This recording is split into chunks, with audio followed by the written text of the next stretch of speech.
ನನ್ನ ದಂಡಾಧಿಕಾರಿಗಳು ಹಾಗೂ ಕಾರ್ಯನಿರ್ವಹಣಾಧಿಕಾರಿಗಳು, ಪುರೋಹಿತರು, ನಮ್ಮ ಕೇಸರು, ಎಲ್ಲ ವಿವಿಧ ತಾಲೂಕು ಇಲಾಖೆ ಅಧಿಕಾರಿಗಳು ಹಾಗೂ ಸಂಘದ ಅಧ್ಯಕ್ಷರು ಮತ್ತು ಪದಾಧಿಕಾರಿಗಳು, ಮಾಧ್ಯಮಿಕರು,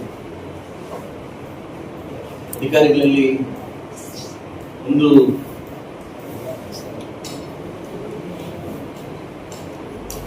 ಎಚ್ಚರಿಕೆ ಮನವಿ ಏನಾದ್ರು ಅನ್ಕೊಳ್ಳಿ. ಈ ದೊಡ್ಡ ದೊಡ್ಡ ಕಮ್ಯುನಿಟಿ ಅವ್ರಿಗೆ ಮಾತ್ರ ಬೇಗ ಎಲ್ಲ ಆಪ್ಷನ್ಸ್ ಬರೋದು, ಈ ಚಿಕ್ಕ ಚಿಕ್ಕ ಕಮ್ಯುನಿಟಿ ಅವ್ರಿಗೆ ಇಷ್ಟ ಬಂದಂಗೆ ಬರೋದು. ನಾಡ ಹಬ್ಬಗಳ ಅಧ್ಯಕ್ಷರಾಗಿರ್ತಕ್ಕಂಥವ್ರು ಹೊಲಿತಾರೆ, ನಾಡ ಹಬ್ಬದ ಅಧ್ಯಕ್ಷರಾಗಿರ್ತಕ್ಕಂಥವ್ರು ಏನೋ ನಾವೇನೋ ಮುಗಿಸ್ತೀವಿ, ಕಾಟಾಚಾರಕ್ಕೆ ಮುಗಿಸ್ತೀವಿ ಅನ್ನೋದು ನನ್ನ ಪರಿವಾರಿಯ ವಿಷಯ. ನನ್ನ ಆಡಳಿತದಲ್ಲಿ ಇಲ್ಲ ಅಂತ ನಾನು ಹೇಳಕ್ ಇಷ್ಟಪಡ್ತೀನಿ. ಈಗಾಗಲೇ ಸರ್ವೇಶ್ವರ್ ಹೇಳಿದಂಗೆ ಅದು ವರ್ಷದಲ್ಲೂ ಗೊತ್ತಿದೆ, ಕಳೆದ 2 ವರ್ಷ ನನ್ನ ಜೊತೆ ಇದ್ದಾರೆ, ಗೊತ್ತಿದೆ. ಯಾಕಂದ್ರೆ ತಾಲೂಕು ದಂಡಾಧಿಕಾರಿಗಳು ನನ್ನ ಜೊತೆ ಜಾಯಿನ್ ಆಗಿ ಈಗ 1 ವರ್ಷ ಆಗಿರ್ಬೋದು, 2 ವರ್ಷದಿಂದ ನನ್ನ ಜೊತೆ ಇದ್ದಾರೆ. ಯಾವುದೇ ಹಬ್ಬಗಳನ್ನ ತಾಲೂಕು ಆಡಳಿತ ವರ್ಗಗಳಿಂದ 25,000 ರೂಪಾಯಿ ಸರ್ಕಾರದಿಂದ ಕೊಟ್ಟುವೆ ಉಳಿದ ಅಮೌಂಟ್ ಅನ್ನ ನನ್ನ ಜೋಬಿಂದ ಹಾಕಿ ಎಲ್ಲಾ ತಾಲೂಕು ಆಡಳಿತಗಳ ಒಂದು ಸಹಕಾರದೊಂದಿಗೆ ಯಾವೊಬ್ಬ ಜಾತಿ ಕೂಡ ಅವ್ರದೇ ಆಗ್ತಕ್ಕಂಥ ಜಾತಿ ಅವ್ರಿಗೆ ಇಂಪಾರ್ಟೆಂಟ್ ಆಗುತ್ತೆ. ಇವಾಗ ಕಟ್ಟ ಕಡೆ ಜಾತಿಯವರು ಕೂಡ ನಾನು ನಿಧಿಯನ್ನ ಭರವಸೆ ಕೊಟ್ಟು ಆ ಜಾತಿ ಅವ್ರಿಗೆ ಒಂದು ಏನು ನಮ್ಮ ಸಬಲೀಕರಣ ಆಗ್ಲಿಕ್ಕೆ ಏನು ಅವಶ್ಯಕತೆ ಬಿದ್ದು ನಾವು ಕಾರ್ಯಕ್ರಮ ನಡೆಸ್ಕೊಳ್ತಾ ಇದ್ವಿ. ಈಗಾಗಲೇ ಕಳೆದ ವರ್ಷ ಕೂಡ ವಿಶ್ವಕರ್ಮ ಜಯಂತಿ ಓದಿರ್ತಕ್ಕಂಥ ಮಕ್ಕಳಿಗೆ ಪುರಸ್ಕಾರ ಕೊಡ್ತಕ್ಕಂಥ ಒಂದು ಸಭೆ ನಡೆದು ಏನು ನಾವಿದೀವಿ ಅನ್ನೋ ಒಂದು ವ್ಯಾಖ್ಯಾನ ಮುಖಾಂತರವಾಗಿ ಎಲ್ಲಾ ನಮ್ಮ ತಾಲೂಕು ಅಧಿಕಾರಿ ಸೇರಿ ಇವಾಗ ಕೆಳಗಡೆಯಿಂದ ಹಿಡಿದು ದೊಡ್ಡ ಮಟ್ಟಕ್ಕೆ ಜಾತಿಗಳು ಕೂಡ ಅವರ ಹಬ್ಬಗಳಿಗೆ ಅಷ್ಟೇ ಪ್ರಾಮುಖ್ಯತೆ ಕೊಡ್ತಕ್ಕಂಥ ಕಾರ್ಯಕ್ರಮ ನಾವೇನ್ ಮಾಡ್ತಿದ್ವಿ. ಈ ಕಾರ್ಯಕ್ರಮ ಕೂಡ ಕಳೆದ ವರ್ಷ ನಾವೇನ್ ಕೂತ್ಕೊಂಡು ಮಾತಾಡಿದ್ವಿ, ನೀವೇನ್ ನನಗೆ ಮನವಿ ಕೊಟ್ಟಿದ್ರಿ, ಆ ಮನವಿ ಆಧಾರದ ಮೇಲೆ ಇಲ್ಲಿ ನಾವು ನಿಮ್ಮ ಚೌಲ್ಟ್ರಿ ಕಟ್ಲಿಕ್ಕೆ, ಭವನ ಕಟ್ಲಿಕ್ಕೆ ಜಾಗ ಕೊಡಬೇಕು, ತಾಲೂಕು ಆಡಳಿತ ಜೊತೆ ಕೂತ್ ಮಾತಾಡಿ ಜಿಲ್ಲಾಧಿಕಾರಿಗಳಿಗೆ ಮನವಿ ತಂದು ಈಗಾಗಲೇ 9 ಏನು ನಮ್ಮಲ್ಲಿ ಭವನ ಇಲ್ಲ, ಭವನ ಕಟ್ಟಲಿಕ್ಕೆ ನನ್ನ ಒಂದು ಕ್ಷೇತ್ರ ಅಭಿವೃದ್ಧಿ ಅಮೌಂಟ್ ಇಂದ ಕೊಡ್ಲಿಕ್ಕೆ ಕೂಡ ನಮ್ಮ ತಯಾರಾಗಿ ಕೂಡ ಈ ಕಾರ್ಯಕ್ರಮ ನಡೆಸಬೇಕು, ಇದನ್ನು ಮಾಡಬೇಕು. ಇದರಿಂದ ನಾನು ಕೂಡ ಬೆಳಗ್ಗೆ ಎಲ್ಲರ ಜೊತೆ ಮಾತಾಡಿದ್ದೀನಿ. 17ನೇ ತಾರೀಕು ನಮ್ಗೆ ಟೈಮ್ ಉಂಟು, 17ಕ್ಕೆ ಈ ಕಾರ್ಯಕ್ರಮ ಮುಗಿಸೋಣ.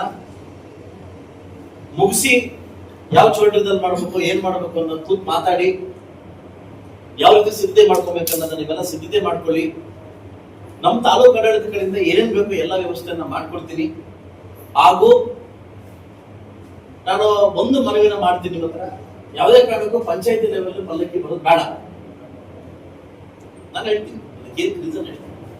ಒಂದು ಹೋಬಳಿ ಮಟ್ಟಕ್ಕೆ ಒಂದು ಕಮಿಟಿ ಮಾಡ್ಕೊಂಡು ಆ ಹೋಬಳಿ ಮಟ್ಟಕ್ಕೆ ಒಳ್ಳೆ ಅವರಿಗೆ ಒಂದು ಇದು ಕೊಟ್ಟು ಹೋಬಳಿ ಕಡೆಯಿಂದ ಒಂದು ಪಲ್ಲಕ್ಕಿ ಬನ್ನಿ ಅಂತ ಕರೆದು, ಲಾಸ್ಟ್ ಟೈಮ್ ನಾನು ಹೇಳಿದೆ ನಮ್ಮ ಏನು ಯಾದವ ಕಮ್ಯುನಿಟಿ ಅವ್ರಿಗೆ ಹೇಳಿದೆ, ದಯವಿಟ್ಟು ಪಲ್ಲಕ್ಕಿ ಬೇಡ, ಎಲ್ಲ ಒಂದು ಹೋಬಳಿ ಕಡೆಯಿಂದ ದೊಡ್ಡ ಪಲ್ಲಕ್ಕಿ ತರ್ರಿ ಸಾಕು ಅಂತ ಹೇಳಿದೆ.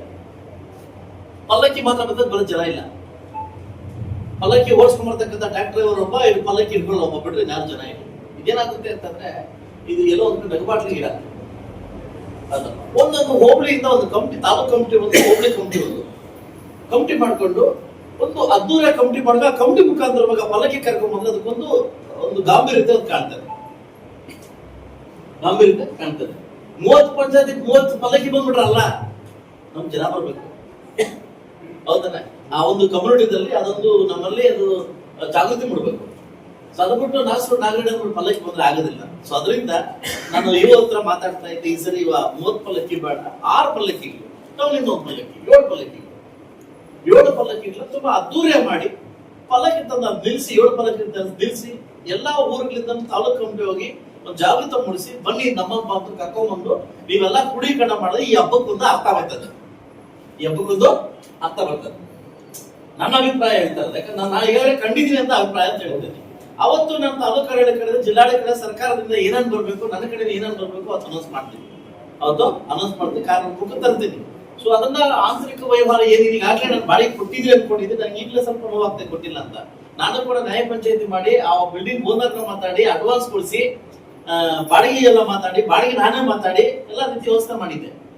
ಸೊ ಅದರಿಂದ 17ನೇ ತಾರೀಕು ತಾವೆಲ್ಲ ಒಗ್ಗೂಡಿ ತಾಲೂಕೊಂದು ಏನ ಈ ಒಂದು ಸಮಿತಿ ಒಂದು ಇದು ಮಾಡ್ಕೊಂಡು ಸಮಿತಿ ಮಾಡ್ಕೊಂಡು ಸ್ಟೇಜ್ ಯಾರು ಮಾಡ್ಬೇಕು, ಪಲ್ಲಕ್ಕಿ ಯಾರು ಮಾಡ್ಬೇಕು, ಜನ ಯಾರು ಸೇರ್ಬೇಕು, ನಿಮ್ಮಲ್ಲಿ ನಾವೇ ಒಗ್ಗಟ್ಟಾಗಿ ಕೂತ್ಕೊಂಡು 9 ಜನ ಕೂತ್ಕೊಂಡು 9ರಿಂದ ಇದನ್ನ ಹೆಸರು ನಮ್ಮಂತೆ ಮಾಡಿ ಒಂದು ಹೋಬಳಿ ವೈಸ್ ಒಂದು ಕಮಿಟಿ ಮಾಡ್ಕೊಂಡು ಈ ಕಾರ್ಯಕ್ರಮನ ಚಂದಾಗಿ ಅಂದವಾಗಿ ಮುಗಿಸ್ತಕ್ಕಂಥ ಕಾರ್ಯಕ್ರಮನ ಮಾಡ್ಕೊಳ್ಳಿ. ನಾವು ಇರ್ತೀವಿ. ಈಗ ನಾನು ಮಾತಾಡ್ತೀನಿ, ತಪ್ಪು ತಿಳ್ಕೊಂಬೇಡಿ. ನಮ್ಮ ಚಿಕ್ಕ ಜಾತಿಗಳೆಲ್ಲ ಎಲ್ಲಾ ಜಾತಿಗಳಲ್ಲೂ ಕೂಡ ಒಂದು ಮೈಮನ್ಸ್ ಇದಾವೆ. ಆದ್ರೆ ಈ ತರ ಬಂದಾಗ ಆಂತರಿಕ ನಾವೆಲ್ಲ ಒಂದಾಗ್ಬೇಕು, ನಾವೆಲ್ಲ ಒಂದಾಗ್ಬೇಕು. ಹೇಳಿ ಎಲ್ಲಿಲ್ಲ ಅಂತ ಹೇಳೋಣ, ಎಲ್ಲಾ ಕಡೆ ಇದೆ, ಎಲ್ಲಾ ಕಡೆ ಇದೆ ಅದಲ್ವಾ. ಸೊ ಅದರಿಂದ ನಾವು ನೀವೇನಿರ್ತಕ್ಕಂಥ ಚಿಕ್ಕ ಕಮ್ಯುನಿಟಿಗಳು ದಯವಿಟ್ಟು ನೀವೆಲ್ಲ ಒಂದಾಗಿ ಜಾತಿನ ಒಂದ್ ಮಾಡ್ಕೊಂಡು ಮುಂದಿನ ಬರ್ತಕ್ಕಂಥ ಪೀಳಿಗೆಗೆ ನೀವೆಲ್ಲ ಎಕ್ಸಾಂಪಲ್ ಆಗ್ಬೇಕು, ನೀವೆಲ್ಲ ಒಂದಾಗ್ಬೇಕಂತ ನನ್ನ ಒಂದು ಮನವಿ. ಅದರಿಂದ 17ನೇ ತಾರೀಕು ಫೈನಲ್ ಮಾಡಿ ನೀವೆಲ್ಲಿ ಹೇಳ್ತೀರಾ ಆ ಚೌಟ್ರದಲ್ಲಿ ಕಾರ್ಯಕ್ರಮನ ಮುಗಿಸ್ಕೊಡ್ತೀವಿ.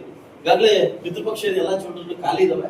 17ನೇ ತಾರೀಕು ಬೇಗ ಚೌಟ್ರಿ ಬುಕ್ ಮಾಡ್ಕೊಂಡು ಇನ್ನು ನೆಕ್ಸ್ಟ್ ಮಂತ್ ಕೊಡಕ್ಕಾಗಲ್ಲ, ಅದು ಗುರುವನ್ನ ಕೊಡಕ್ಕಾಗಲ್ಲ, ಆ ನೆಕ್ಸ್ಟ್ ಮಂತ್ ಆದ್ಮೇಲೆ ಕೊಡ್ತೀವಿ ಅದಲ್ವಾ.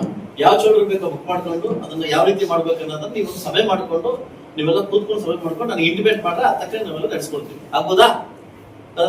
ಇದಾಗಿದ ತಕ್ಷಣ ಕೂತ್ಕೊಂಡು ನಾನು ಡೇಟ್ ಕೊಡ್ತೀವಿ, ಕೂತ್ಕೊಂಡು ಅದೇನಿದೆಯೋ ಅದನ್ನ ಸಮಸ್ಯೆ ಬಗೆಹರಿಸತಕ್ಕಂಥ ಕರ್ತವ್ಯ ನಮ್ದು ಗೊತ್ತು.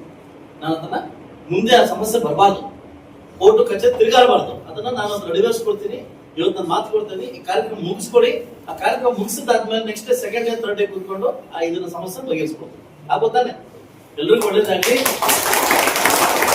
ಮನಸ್ಸು ಮಾಡ್ಕೊಳ್ತಕ್ಕಂಥ ವಿಚಾರ ಬೇಡ, ಮಾಡ್ತಕ್ಕಂಥ ವಿಚಾರದಲ್ಲಿ ಬೇಡ. ಈಗ ನಮ್ಮ ಸರ್ವೇಶ್ವರ್ ಹೇಳಿದಂಗೆ ಆಂತರಿಕ ವ್ಯವಹಾರ ಹೇಳಿದ್ರು ಒಳಗಡೆ ಮಾತಾಡ್ಕೋಬೇಕು. ಬಹಿರಂಗವಾಗಿ ನಮ್ಮ ಇಲ್ಲಿ ಮೀಡಿಯಾ ಇದೆ, ಮೀಡಿಯಾಗೆಲ್ಲ ಹೋಗೋದನ್ನ ಮಾತಾಡಬಾರ್ದು. ಯಾಕಂದ್ರೆ ಎಷ್ಟೇ ನೋವುಗಳಿದ್ರು ಕೂಡ ದೊಡ್ಡವನಾದನೋ, ದೊಡ್ಡಸ್ತಿಗೆ ಆದನೋ, ಅಧ್ಯಕ್ಷನಾದನೋ, ಮಗುವಲ್ಲಿ ತಾಯಿ ಹೊಟ್ಟೆ ಹಿಂಗಾಗ್ತದಲ್ಲ ಹಂಗ ಹಾಕೊಂಡು ಹೋಗ್ಬೇಕಂತದೆ. ನೋವಾಗ್ತದೆ, ಕೆಲವು ವಿಚಾರದಲ್ಲಿ ನೋವಾಗ್ತದೆ. ಅಷ್ಟೇ ನೋವು ತೊಳೆದಾಗ ತಪ್ಪು ನಮ್ದು ಜಾಸ್ತಿ ಬರ್ತದೆ, ಇನ್ನೊಂದು ಕಡೆ ಆಗಿರ್ತದೆ. ಕೂತ್ಕೊಂಡು ಬಗೆಹರಿಸ್ಕೊಳ್ತಕ್ಕಂಥ ಜವಾಬ್ದಾರಿ ನಾವು ವಹಿಸ್ಕೋಬೇಕಾಗುತ್ತೆ. ಸೊ ಅದರಿಂದ ಇಲ್ಲಿ ಪಕ್ಷ ಭೇದ ಬೇಡ, ಜಾತಿ ಒಂದೇ ಮುಖ್ಯ ಆಗ್ತದೆ. ಸೊ ಅದೆಲ್ಲ ನಾವೆಲ್ಲ ವಿಷಯಕರು ಈ ಹಬ್ಬವನ್ನ ತುಂಬಾ ಜೋರಾಗಿ 17ನೇ ತಾರೀಕು ಆಚರಣೆ ಮಾಡೋಣ. ನಾನು ಮತ್ತೆ ಹೇಳ್ತಾ ಇದೀನಿ, ಅಲ್ಲೇನಾದ್ರೂ 100-150 ಜನ ಸೇರೋದು ನಾನು ಸ್ಟೇಜ್ ಬರೋಣ. ನಾನು ಮೊದಲೇ ಹೇಳ್ತೀನಿ, ಅವರ 100 ನಿಮ್ಮಲ್ಲೇ ಹೇಳ್ಬಿಡಿ. ಇಲ್ಲ ಸರ್ ಅಂದ್ರೆ ಇಲ್ಲೇ ಬನ್ನಿ, ಊಟ ಗಿಡ ಎಲ್ಲ ಹಾಕ್ಬಿಟ್ಟು ಇಲ್ಲೇ ಮುಗಿಸ್ಕೊಡ್ತೀವಿ. ಅಧ್ಯಕ್ಷ ಹೇಳ್ಬೇಕು. ಓಕೆ, ನಾನು ಮೊದಲೇ ಹೇಳ್ಬಿಡ್ತೇನೆ, 100-150 ಜನ ಸೇರ ಇನ್ನೂ ಬರಲ್ಲ. ಆಮೇಲೆ ನಿಮ್ ಇಷ್ಟ. ಮೊದಲೇ ಶಿಪೇಂಡ ನನ್ನ ದಿವಸ ಸಾಮಾನು ಸೇರ್ಕೋದಾಗ ನೀವು ಯಾವ ಚೌಡ್ರು ಬೇಕೇಳಿ ಚೌಡ್ರು ನಾನು ಮಾಡ್ಕೊಡ್ತೀನಿ. ಆಯ್ತು, 17ನೇ ತಾರೀಕು ಕಾರ್ಯಕ್ರಮ ಮುಗಿಸ್ಕೊಡ್ತೀವಿ.